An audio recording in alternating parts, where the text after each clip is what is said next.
আমি মনে করি যে স্টেক হোল্ডার যারা আছে তাদের সঙ্গে বসে আগে সমস্যাগুলোকে আইডেন্টিফাই করতে হবে। প্রেজেন্ট যে চ্যালেঞ্জগুলো আছে সেটাকে আইডেন্টিফাই করে সেই চ্যালেঞ্জগুলোকে কীভাবে রিজলভ করা যায় এটি একটি বিষয় আছে। আর যেটি বলা হলো যে আসলে এই বিমা খাত নিয়ে আপনারাই বিশেষ করে এই মিডিয়াতে দীর্ঘদিন থেকে কথা বলে আসছেন, কিন্তু দৃশ্যমান কোনো কিছু আমরা কোনো চেঞ্জ দেখছি না। একমাত্র আমি দেখি আপনাদের যে মিডিয়াতেই কথা হয়, এই নিয়ন্ত্রক সংস্থার কানে গিয়ে পৌঁছে কিনা আমি জানি না। তারা হয়তো আমাদের চেয়ে অনেক বেশি বিজ্ঞ, তাদের মনে করে যে এইসব আলোচনা কি হচ্ছে না হচ্ছে সেটার দিকে নজর দিচ্ছে না।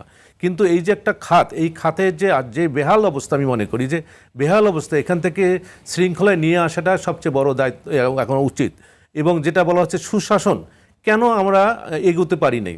আমরা শুধু সংখ্যা বাড়িয়েছি কিন্তু ইফিসিয়েন্সি কিন্তু আমাদের বাড়ে নেই, দক্ষতা বাড়েনি। যারা আজকে এখানের সঙ্গে জড়িত আছে তাদের দেখেন আমি কয়জন এই ইন্স্যুরেন্স নিয়ে তাদের অভিজ্ঞতা আছে, একাডেমিক তাদের নলেজ আছে, বা প্র্যাকটিক্যাল নলেজ আছে, প্রফেশনাল নলেজ আছে, সেটা একটা বিষয়।